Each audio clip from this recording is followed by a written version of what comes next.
Rafif Jouejati is spokeswoman for the local coordination committees in Syria. She's the director of Free Syria, a nonprofit humanitarian organization focusing on women's empowerment, and is also a member of the Day After Project, which is developing a transition plan for the country. She contributes frequently to the New York Times and other outlets. Ammar Abdulhamid is a senior fellow at FDD and the founder of the Tharwa Foundation, a grassroots organization that works to enhance the prospects for democracy and modernization across the Middle East, and in particular enlists local activists and citizen journalists to break the Assad regime's information blockade. John Hanna served as National Security Advisor to Vice President Dick Cheney, previously served as an advisor both to Secretary of State James Baker in the George H.W. Bush administration and to Warren Christopher, Secretary of State to Bill Clinton. Tony Badran is a research fellow at FDD, where he focuses on Lebanon, Syria, and Hezbollah. His work has appeared in journals such as Foreign Policy and Foreign Affairs, and in numerous newspapers including the Los Angeles Times, the Washington Post, and the Jerusalem Post. Mr. Badran also writes a weekly column for NowLebanon.com. Our moderator, Robert Worth of the New York Times, travels widely in the Middle East and has covered Syria from the capitals of many of the countries affected by the fighting there. He speaks Arabic and contributes frequently to the New York Times Magazine. I thank our distinguished experts for joining us today and have no doubt that we're in for an enlightening discussion. Please join me in welcoming our panel to the FDD Washington Forum.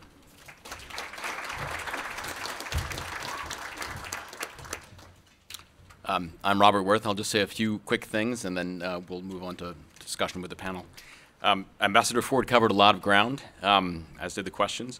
We've all seen the headlines about Clinton and Lavrov meeting just about now, about the progress of the fighting around the airport and around Damascus, the chemical weapons question, the speculation about Bashar leaving. I think what I'd like to do is just mention a few questions that I hope we can all address. One of them is, there's been a real acceleration in recent days, the past week or two. A lot of hopes have been renewed. And I guess the question I would first pose is, haven't we been here before? In July, when there was the July 18th bombing in Damascus, there was a similar sense that this was the end game. So have we underestimated Bashar's strength? Secondly, even if Clinton and Lavrov reach some kind of agreement, how much leverage does Russia have? My understanding is that it's really a matter of helping Bashar get out, and it may be too late for that anyway. And then a more technical question, which came up briefly before, about the chemical weapons. If he does use chemical weapons, how exactly do we intervene? What are the mechanics of that? And then a question that I've thought about for a long time with regard to Syria. If, assuming post-Bashar, Syria remains very chaotic, and I think it's probably a pretty safe assumption, isn't the Iranian Revolutionary Guard the actor best prepared to take advantage of that situation? They've, after all, had a lot of practice in Iraq on that front. How does the U.S. manage that? How do we deal with actors not just like the IRGC, but with the terrorist groups? Jabhat al-Nusra is being considered apparently for a terrorist designation by the United States, but you know, I'm not sure that's going to help day to day deal with these questions. Particularly Rafif with the Day After Project. I know you must have thought about a lot of these questions. So why don't we begin with you? Great. Thank you. Now, your question about the Day After Project? Yes, and how, I mean, Ambassador Ford spoke a little bit about the transition that we expect to take place. I mean, this is obviously, you know, according to our best hopes, but how do you deal with moving towards elections or some kind of constitutive assembly if you've got actors like the IRGC, you have Russia angling to maintain its warm water port in the Mediterranean, you've got a whole variety of jihadi groups still working on the ground? So let me just explain a little bit about the Day After Project. This was a project led and directed by Syrians, some 45 of us from inside Syria and from outside Syria. We did receive funding from the United States Institute of Peace and the German SWP, Institute for Security and Political Affairs. We have treated 6 subjects: economic restructuring and social policy, rule of law, transitional justice, security sector reform, electoral systems, and constitution design. I think those were the 6. In each of those areas, we've provided recommendations to the transitional government. We have not laid out a template nor a blueprint for the future. They are merely recommendations that we hope the transitional government of Syria will adopt. In addition to the work we've already done, we are entering phase 2, where we update the document. We incorporate feedback from Syrians, particularly those inside the country, and we issue a new version of the document.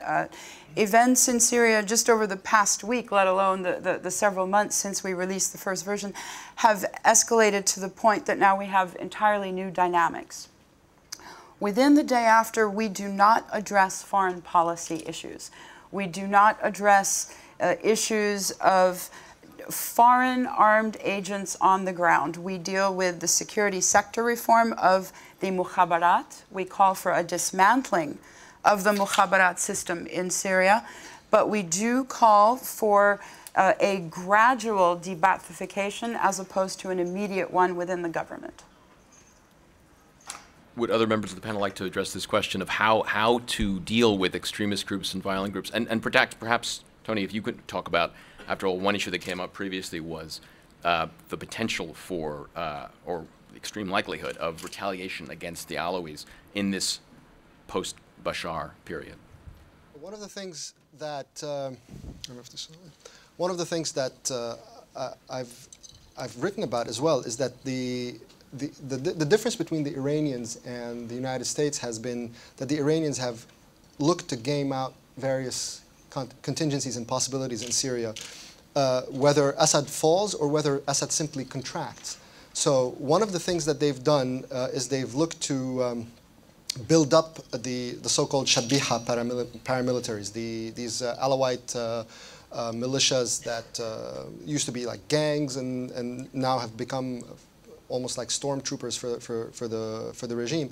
And they've looked, with the help of Hezbollah, to turn these groups into a much more established militia with the help of the Quds force as well.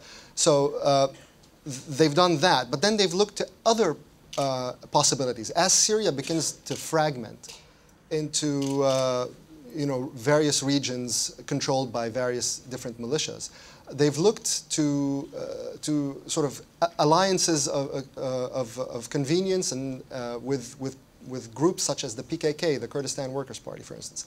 They have used the PKK in order to pressure Turkey against interference in Syria.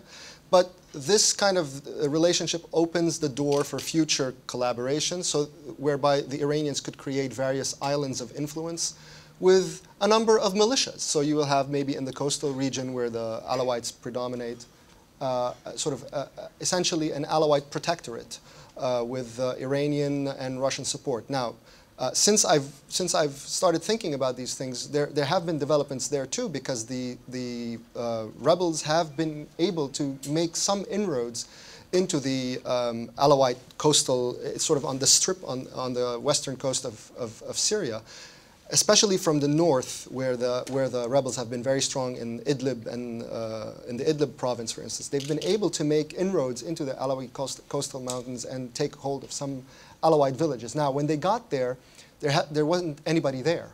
So a lot of these villages were already abandoned. And this comes up again with regards to the state of the Alawis in future in Syria. A lot of their males, a recent report, I think by David Enders, said this, that there was a lot of their males, of fighting age males, have been recruited, and a lot of them are dying. So there's a big social upheaval in the Alawi community, aside from all the retaliation that they could face. But the Iranians have gamed this out. I'm not sure yet what policy the United States thinks or has prepared for this kind of scenario. And can you just say a quick word about Hezbollah? I mean, presumably they're working in tandem with the Iranians. Oh, absolutely. I mean, Hezbollah is, we know this for sure. You know this in Beirut as well. They're on the ground in Syria, especially in areas that are directly bordering Lebanon. So in the city of Homs in Syria, for instance, and various other towns in its surrounding, Hezbollah has been directly on the ground, active there. And we know this how? Because a stream of dead Hezbollah fighters has been filtering back into Lebanon. We know that they're holding funerals for them, and they have this formulaic phrase to describe their activities there. They say that they died performing their jihadi duty. So this is, they don't say where, but everybody knows where they are. And in fact, Hassan Nasrallah pretty much said that, admitted that they are in Syria in one of his recent speeches. So they are very much invested in this for obvious reasons. Assad is a strategic ally of both Hezbollah and Iran. So they were on the ground to help him as much as possible. And I think, as I mentioned with the Shabiha, sort of transforming it into an Alawite militia under the patronage of Iran and Hezbollah support is something, they're preparing for a worst case scenario. Let's say Assad does lose control over the rest of Syria. If they can at least maintain a base on the coast bordering Lebanon, then at least they will cut their losses and maintain Iranian foothold in Syria, whereas the primary US objective, I mean, all humanitarian issues aside, the primary US objective in Syria is really to break the Iranian alliance. So them staying, having a foothold, be it with the Alawis on the coast or with the PKK in the north and northeast, will be a setback for US objectives. Yes, Mr. Hanna. I agree with everything that Tony has said, but I would mention that sort of retreat to the Alawite heartland and maintaining that level of Iranian strategic relationship. I mean, there should be no doubt that the collapse of the Assad regime in Damascus, that great historic capital of the Islamic world, will be a big defeat for the Iranian regime and for Hezbollah, both symbolically as well as in terms of their strategic room for maneuver in the region. But having said that, I think it's absolutely true that depending on the way that end comes in Damascus, and the levels of chaos that we're likely to see there, I think between the Iranians and the United States, the Iranians, hands down, are better able to operate in that environment and take whatever marginal advantage they can, not only with Alawites and Kurds, but for everybody who remembers the experience in Iraq with al-Qaeda and Sunni jihadists as well. Particularly vis-a-vis the United States or who they believe is our surrogate, the Israelis. So I think that's a real concern. It is one of the real tragedies of this entire affair that while I think Ambassador Ford is absolutely correct that working very hard and diligently to bolster moderates, to help them both politically and materially to succeed and to win the day in Syria and defeat the Assad regime is absolutely the way to go, and to have done that as quickly as possible. Unfortunately, despite Ambassador Ford's best efforts, my sense is that has not really been the administration's policy, at least in practice, over the last 20 months, and therefore we are perilously close. I must say I'm quite despairing that the window has almost closed in terms of an effective U.S. ability to intervene in a meaningful way and have our interests and our voice represented in a post-Assad Syria, and to achieve anything that begins to look like the kind of stable, orderly political transition and political solution that Ambassador Ford discussed. So I'm quite worried. My inclination as a former policymaker is, even when despairing, that the U.S. can't simply sit on its hands and do nothing, that you've got to develop policies to make the best out of what is increasingly a very, very bad situation, in which U.S. options to be a positive force for good in a post-Assad Syria, I'm afraid, are narrowing by the month, certainly, and if not by the day. Can I press you a little further on that? If you could wave a magic wand, what would be the thing you would do if it's not too late? What role should the U.S. play right now? Arming the rebels? What's the array? Yeah, I think, you know, the situation, as Ambassador Ford said, I have been in favor of arming the rebels, and I was quite early on in favor of arming the rebels, if only to to build our influence, to achieve much greater progress on the ground, to bolster moderate forces, and to scare the bejesus out of forces like the Russians that were standing, if we were going to have any leverage over the Russians, to be a positive force back in the fall of 2011, the winter of 2012. It would have been by putting the Russians in a position where they believed Assad's fall really was inevitable. And I don't believe they felt that. Perhaps in recent days they've come to that conclusion, but I don't think it was their conclusion up to now. I think now with the progress we've seen on the ground, I'm not sure I have enough information, but I'm not sure weapons anymore are a serious problem. Planes are beginning to go down. Air bases are beginning to fall. The extremist element in this fight, particularly as the vanguard of the shock troops of the opposition in seizing territory, do worry me a great deal. Whether or not we could put in place the procedures and processes, whether our intelligence community could do that at this point, where we really genuinely feel like we have control over the weapons and we know what's going to happen post-conflict to those weapons.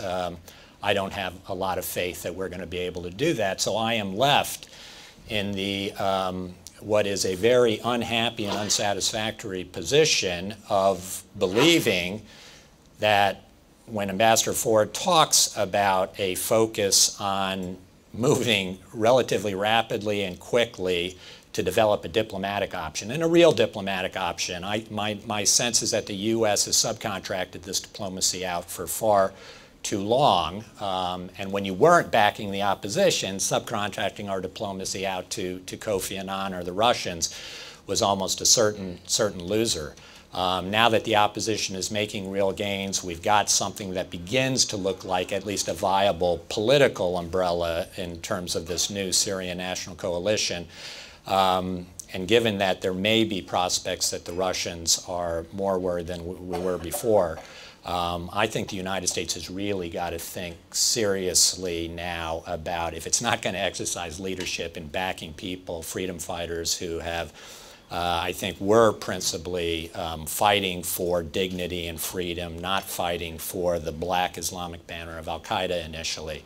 If you're not going to do that, then I think at least you exercise whatever leadership you can diplomatically and put together between some element of the regime, not including Assad and that immediate clique, whatever, and there may be unpalatable things that have to be done to Assad, and the U.S.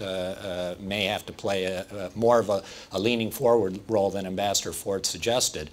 But making some kind, seeing if not there is not a deal between some remnant of this regime that represents the key state structures and that opposition force, both outside and inside Syria, that we back and believe can be a force in Syria's future, and see whether or not you can't marginalize an utter rush to chaos in Damascus. I believe, Rafif, you wanted to say something. I just wanted to mention a couple of things. As Ambassador Ford had said, the revolution started out very, very peacefully, with protesters going out across the country every Friday and then every day. In fact, they still do this. I think it's very important for us to distinguish between the Free Syrian Army, which is principally defectors from the regime's army, and then later civilians who took up weapons in self-defense. Between the Free Syrian Army and then jihadists. So I actually don't like the term rebels, because we have men and women now who have defected from a government that you all know is very brutal. They are there to defend civilians. They have signed a code of conduct, and so we need to not treat them like renegades. And I don't want to defend the jihadists by any stretch of the imagination, but those increasing numbers of black flags are a direct result of inaction on the part of the rest of the international community. You had Syrians being slaughtered on a daily basis, and the world offered us a 6-point plan with Mr. Annan, a 6-point plan that was violated before the ink was dry on that plan. So desperate people have resorted to desperate measures. And I think we need to be very conscious of that as we worry about the black flags. Sorry, Ammar, did you have a... Yeah, I mean, it's really interesting listening to the conversation so far, because there are different dynamics going on the ground. And I think the ability of any actors, including the opposition itself, to influence these dynamics is very limited. Right now, whether we call them rebels, jihadis, militias, whatever, we do have different fighting groups with different agendas on the ground. And there is no yet systematic effort at trying to bring them down. But in fact, perhaps right now, in fact, in Turkey, representative of all these, of majority rebel factions, including, in fact, some people with close affiliation to Jabhat al-Nusra, are in Antakya and are trying to draw a common platform. Whether they will succeed or not, it remains to be seen. But even if they did that, I'm not really sure that this will stick for long.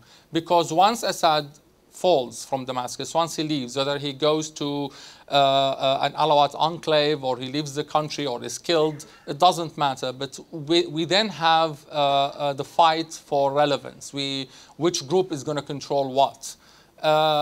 The political opposition does not carry, even under the new leadership, does not carry enough weight, in fact, among enough rebel groups to be able to bring cohesion into the process and to have the situation under control. So I anticipate that there will be a period of chaos still post-Assad, and it might devolve into a prolonged sort of a situation, pitting not simply Sunnis against Alawites or Arabs against Kurds, but different rebel groups also against each other. And that's my fear. It's not, of course, something that and that's what I anticipate, but it's not something that I want. The reason I was pushing my colleagues in the opposition to go beyond simple recommendations on day after, but I wanted a constitutional declaration, is because I knew that when you go into the specific of, or into the details of actually regime collapse, whether it's partial collapse, total collapse, whatever, a lot of things on the ground will have shifted, and we are going to deal with warlords, the reality tells us. And without a vision on how you are going to reassure different communities and make sure that you delineate the boundaries between the groups, and accept that we are going to go into this period of cantonalization on a transitional basis that might go for years until we are in a position to put everything back together. Without having a vision for that, it's very difficult for me to see Syrian situation being stabilized soon. So what I'm really afraid is that while a lot of people are being optimistic that Assad might be about to collapse, and Damascus will fall, is that after the fall of Damascus, not much will change in terms of the actual dynamics on the ground. There will still be violence, there will still be bloodshed, there will still be rogue militias, and without a plan and incredible leadership and a vision and involvement by the international communities in a process that will put all this together, we might lose control for a prolonged period of time. So that's how unfortunately I see things developing, is towards further devolution really of the situation in Syria, rather than towards a sort of a more acceptable transitional plan. And I think extremism will continue to grow for a while to come.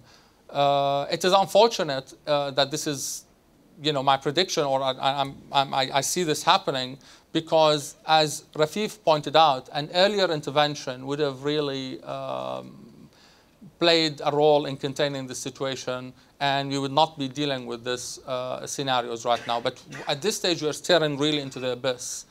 And I think Syria is going to be problematic for many years to come. Yeah, well, it's a stark assessment, but as those of us who've spent a lot of time in the Middle East know, it's the worst case scenario often turns out to be the most realistic one. Would other members of the panel want to talk specifically about this coalition formed in Doha, strengths, weaknesses, possibilities? If I can just say quickly, and I think Rafif has probably been more involved also with the Doha process, but the reason that we felt optimistic, and I still believe that this is a good step indeed, that we finally have this coalition, despite some of the criticism that I would lay out soon, is that the leadership of it, Muaz al-Khatib, Suhair al-Attasi, Riyad Saif, among others, are people that we know. They are people that emerged out of the revolutionary dynamics and out of the opposition dynamics for many years. They have a lot of credibility. They have been there, and they are unifiers in the sense that they appeal to different segments of the population. And they have credibility on the international scene. Their presence have really made this group look very credible to us. So that's why sort of I think, in a sense, we're seeing a new opposition dynamics because of the involvement of these figures. On the other hand, we see many of the same old faces that were, from my perspective at least, cut off from the realities on the ground, or have agendas that are not commensurate with what the revolutionaries wanted in the beginning on the ground. They're still there, and they're dominant. We have almost 50% of the membership are Islamist or close to the Muslim Brotherhood, and I think this is far, in excess of their actual size on the ground.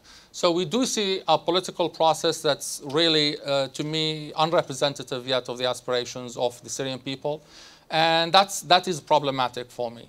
Having said this, we really cannot just keep breaking bodies and coming up with the new ones. We have to work with what we have. We have good leaders involved in this, and they are aware of the problems within the structure of the coalition. So there is a possibility with more, with the final push perhaps towards the adoption by the coalition of a clear blueprint for the future, that this will become a more capable body, able of facing the transitional challenges ahead. John Hannah. Yeah, I would just make a quick observation from a U.S. perspective, which gives me some degree of heart, I suppose, is that the fact, even at this very late point in November of 2012, that when the U.S. set its mind to doing something with regard to the opposition, even if it's mostly the external opposition, as Ambassador Ford suggested, they exercised significant muscle to push out the former alleged representative opposition of the Syrian National Council to put in place a new opposition that does, as Ammar say, have at least some elements that are much more credible and, frankly, much less threatening to our interests, and I would suggest to the interests of a great deal of Syrians. So it makes me wistful for what might have been if the U.S. had been willing to exercise that kind of leadership and muscle much earlier in the process, but it also suggests that there's still some reserves, at least, left in the U.S. tank to try and move this in a more positive direction. I don't know where to start, but apparently we only have 2 minutes to questions and answers. Sorry about that. But one of the criticisms from Syrians has been that the U.S. has been meddling in the formation of the Syrian National Council and then bringing about its demise. And then not supporting the actual revolution, so maybe this is something we can debate later. With regard to the National Coalition, I believe I agree completely with Ammar. The coalition certainly has many problems. One of those major problems is that women are entirely underrepresented in a coalition that aims to represent the Syrian people, and after all, women make up more than 50% of the Syrian population. So that is something we need to be working on. But we cannot keep looking for new bodies to represent us. We are urging the United States to formally recognize the National Coalition as the sole legitimate representative of the Syrian people. We are working very hard with the leadership of the coalition to make adjustments to perhaps introduce quotas as a temporary measure to make sure that we are adequately representative of Syrian society, and we want to push forward to begin assuming functions of the state and supporting the local councils that are cropping up. Okay. Okay, we need to go into Q&A. Let me just say one quick word before we start, that I hope at some point in this next phase someone will address this question of John Hannah, you mentioned that there was a hope that some remnants of the state could be involved in an effort to to coalesce some government. Are Syrian state institutions completely sectarian? Michael Duran, in a good op-ed piece in the Wall Street Journal, raised that question a couple of months ago. And I'm curious for the answer, so I'm just going to put that out there in the meantime. Yes, this gentleman here. Yes, given the present... Wait for the mic. Right, yeah, I think we need a microphone. And can you identify yourself, please? I'm Richard Hellman of Merkel and CPAC. And given the excellent presentations of the facts that we've had today, starting with Ambassador Ford, it appears as though we have let our policy be hostage to the obstructions of Russia and China, and by implication Iran. And my question would be, after some 18 months of this essentially failed policy, is there, if I can pick up a word or two from Ammar, vision and blueprint, has there been, shall we say, a vision or a blueprint, a deficit or paucity in the State Department and the administration? And might this not be corrected if they looked at, surprisingly, Capitol Hill, and more particularly the House Foreign Affairs Committee, which has reported out a Syria Freedom Support Act, which in the heart of what for the Hill is a fairly short bill, has an excellent description of what at least that body would like to see the United States stand for with regard to Syria. So perhaps I'd like the comments of the panelists, if they've had opportunity to look at that, to see what this bipartisan unanimous measure might add to the clarity of the U.S. Vision and blueprint for what we want to see next, prescinding from all the shall we say, tactical and diplomatic and other considerations that we've been discussing. Who would like to take that on? I mean, I haven't seen the act, but with regard to American policy, I mean, one of the things I've criticized in this regard is that what is really the strategic vision for the U.S. in Syria? Why do we care about Syria, and why and what are our objectives there?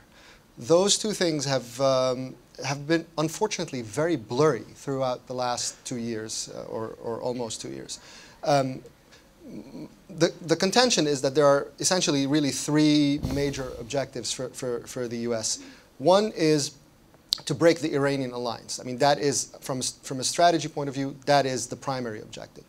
A second objective would be then to prevent Syria from turning into either a continued island of influence for Iran or for other U.S. adversaries, be they Al-Qaeda type groups or what have you. Then, but the important thing is to keep the prioritization of this list of objectives in place. Then finally, it's to contain the failure of the Syrian state from spilling over into our allies in the region, Jordan, Turkey, Israel, and so on. So the humanitarian obviously is a separate issue. On the first three, when there has been a sort of an articulation of strategy, the place in the priority list has been unfortunately inadequate. So, for instance, we're hearing now, the attempt to sideline Jabhat al-Nusra or other sort of Islamic Sunni Islamic groups in Syria. Okay, these are either adversaries or potential adversaries, but you don't start building a house from the rooftop. You first achieve your primary objective, which is the toppling of the Assad regime and the weakening of Iran, and then you move over to the second list. And in this case, unfortunately, this vision in terms of placing Syria into a broader strategic framework for the region, specifically vis-a-vis Iran, has been lacking. Let's see, this gentleman here.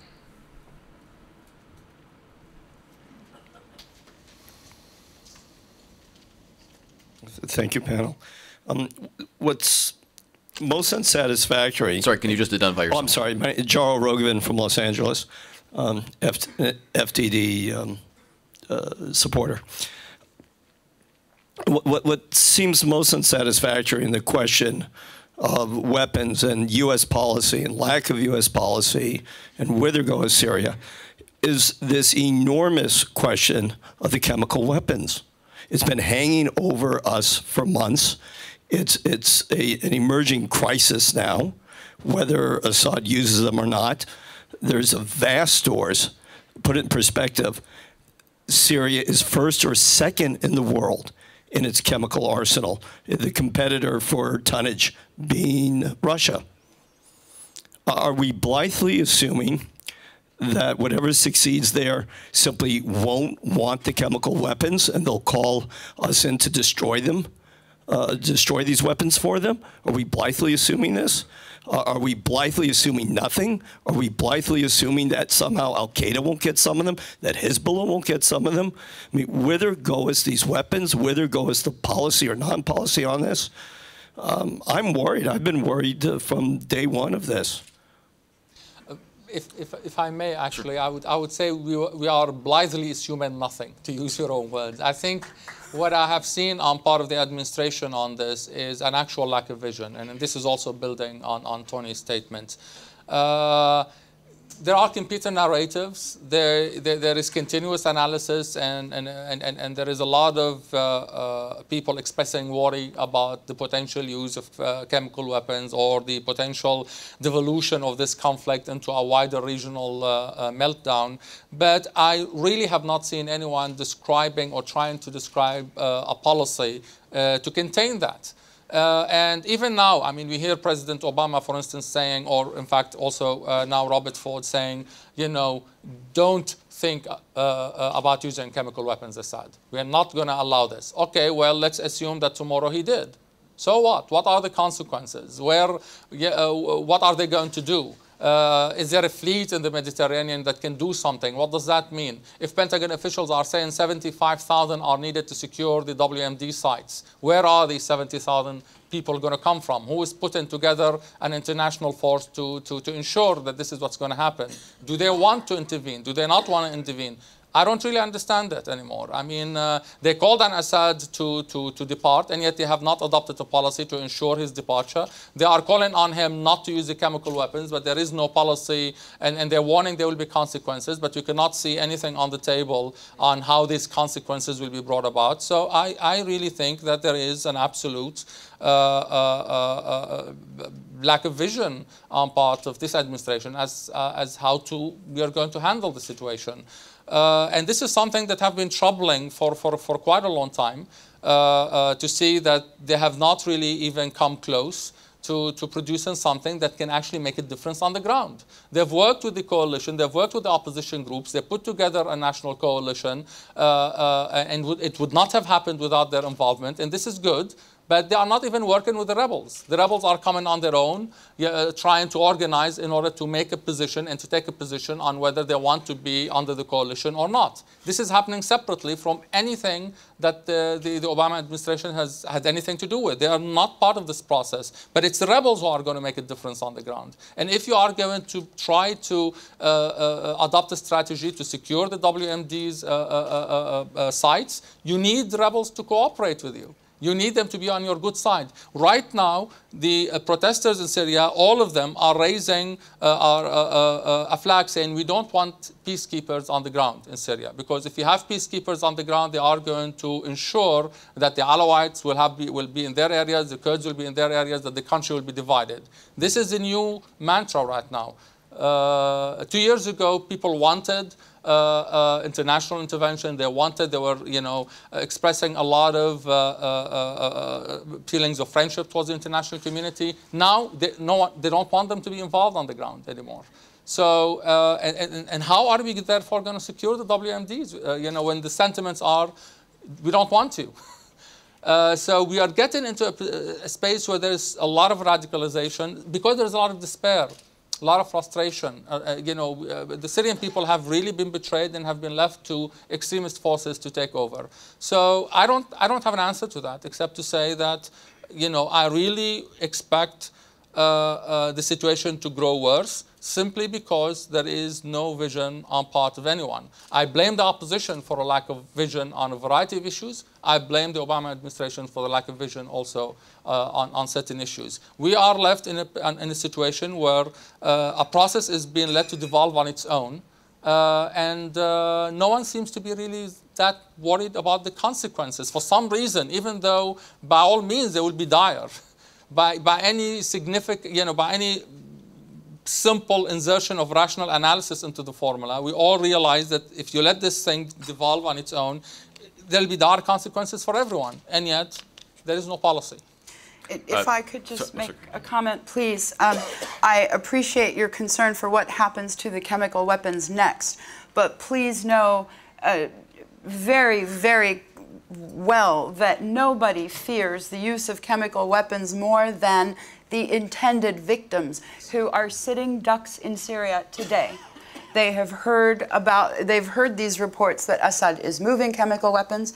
They have heard the reports that troops are simply waiting for an order to fire. These are the people at stake now. And so if we have 50,000 dead today as a result of regime bombing and shelling, you can do the math and calculate the amount of devastation that can take place within minutes. What is the United States going to do with this red line?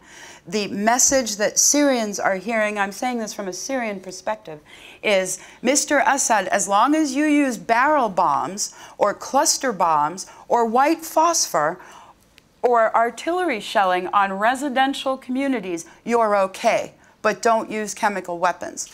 We also have to remember that the madman and the mafia that is willing to kill 50,000 of its own people will not hesitate to create further devastation.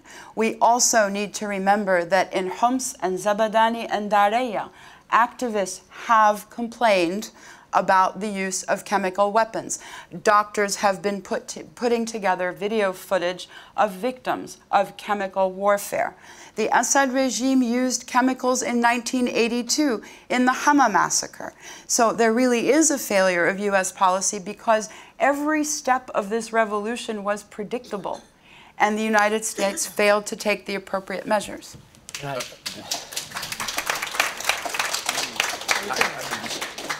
Tony, were you waiting to respond? Go ahead, Tom. I mean, my take on the chemical weapons issues is slightly different. I think that they constitute Assad's last and most formidable leverage. So I don't think that he will be sort of handing them out as easily. I think instead, I mean, using them domestically is one thing. I'm talking more sort of with regard to the neighbors. I mean, the United States did develop. There are things that are being done. I mean, we set up batteries. I mean, there's a request for Patriot missile interceptor batteries for Turkey to protect Turkey from precisely such attacks. The Israelis have reported. I don't know if you saw a recent report that they have contingency plans that they've discussed with the Jordanians as well, having to do with bombing and incinerating sites. And the United States has been rumored to have done similar military exercises with the Jordanians as well for that purpose. There are increasing reports. The British Special Forces and French Special Forces have also been involved in this with the Turks to sort of develop some sort of a mechanism to secure or incinerate these things. Now, let me remind you also that these things are not easy to do, right? I mean, there are multiple components that need to be brought together. They're very unstable and sensitive to climate issues, temperature, and stuff like that. Last time they tried to, the Syrian regime tried to weaponize them in 2007. It blew up, killing a number of North Korean scientists who were helping them, putting them on Scud missiles. And it's not easy. It's not like pulling up a gun and firing. It's a much more complicated process that does give some room for the United States to act. But I think Assad wants to do this in order to remain as an interlocutor, because he grabbed US attention with it. The first time President Obama made a statement about Syria in any way was when about the chemical weapons. Well, and then the following the messaging of the Defense Department in particular has been counterproductive. They say, well, we want Assad to safeguard these storehouses. Well, do you want to topple Assad, or do you want him to be in control to safeguard weapons? So he understood that this is a bargaining chip. This is a good thing to negotiate. He's not about to let it go, and I think that's behind this whole chemical weapons episode. The Nadim Shahadi, who's a fellow at the Chatham House, had an interesting line today. He said, it's a mind game between the U.S. and the regime, and unfortunately the U.S. is playing it badly. Yeah, I would just, I wish I was as confident as Tony that he won't actually deploy them in extremis. I hope that's the case. Given how absolutely horribly he's played a lot of this this conflict over the last 20 months, and the way he's managed his own affairs and the way he managed affairs before that. I mean, some might say he's been very clever, but my own sense is that he's written the script of his own eventual demise one way or the other. I think he's been quite stupid and foolish, and I don't put it past him that can happen again, depending on how cornered he feels. I actually take Obama seriously on this. I haven't on a lot. I certainly haven't on with regards to his desire to get rid of Assad, and I agree that's now put the deterrent effect of his warning to Assad, the way he's, the fecklessness with which the U.S. has handled the last 20 months, the lack of consequences for Assad for killing tens of thousands of Syrians and destroying the country, I can imagine in his own mind would lead him to believe, well, let me go ahead and test this proposition. Let's roll the dice on using chemical and see what the U.S. will or will not do. On the other hand, I also understand the reason why, at least at a public level, the U.S. might want to not want to talk about specific consequences and military movements and options that are now being assembled and put into place. So the kind of planning that I think is going on with the Israelis is I think serious, important. I do think there's and I just would mention, I mean, I take seriously what Secretary Gates said yesterday about that at least on something like this, when Obama has put himself out publicly in such a forceful way about the kinds of consequences that will be forthcoming, that Assad probably misreads him if he believed there won't be very, very serious consequences.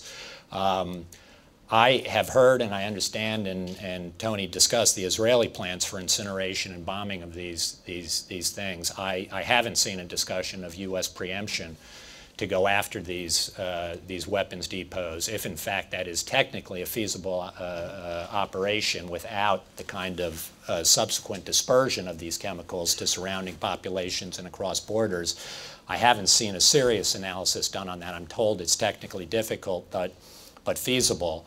To the extent we see more of the kinds of signs we've seen over the past several days of chemicals getting mixed that have, once they are mixed, they have a 60-day lifespan, that I think some serious discussion about the feasibility and capability of the United States and our allies to actually preemptively take out these chemical depots in a reasonably safe way, that in terms of U.S. interests and Israeli interests and the interests of our other allies in the region, that's something we've got to look at very, very seriously, because I do think it's right at the top of our priority list as a country concerned about global order. I think we're pretty much at the end of our time. Do we have time for a last question or no? No. A very quick question.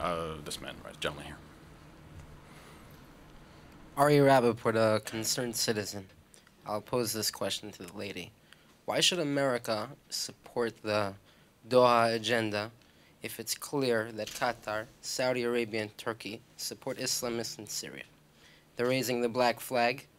America is confronting the black flag in Afghanistan. So why should we support this? Can I just quickly say on this gentleman's point, something I did want to say, and back to the point here, and I'm reminded of, you know, America doesn't give enough support. Sometimes we meddle too much, where it's sort of a damned if you do. And again, the Syrian opposition has a lot of problems, but we won't get into that too much about why Americans might really get very, very frustrated with this process. I would say on this chemical weapons and WMD and Syrian stockpiles, I understand the Syrian opposition doesn't want to talk about their foreign policy and national security policy if they ever get in power. Maybe they've talked about what they would do with Syria's chemical weapons. If they have, I don't know what the official position of the Doha Group or any other major group of Syrian oppositionists are with regard to Syria's chemical weapons. But as an American who's being asked to endorse and help and get behind this effort that has lots of questions about it. Seems to me that's a minimum that we can require as a very clear, coherent statement renouncing these WMD stockpiles and calling for a process in which the international community will actually secure and get these WMD out of Syria for good. Let me try to answer the question and maybe address one of your remarks. Qatar and Saudi Arabia as governments have not supported the black flag.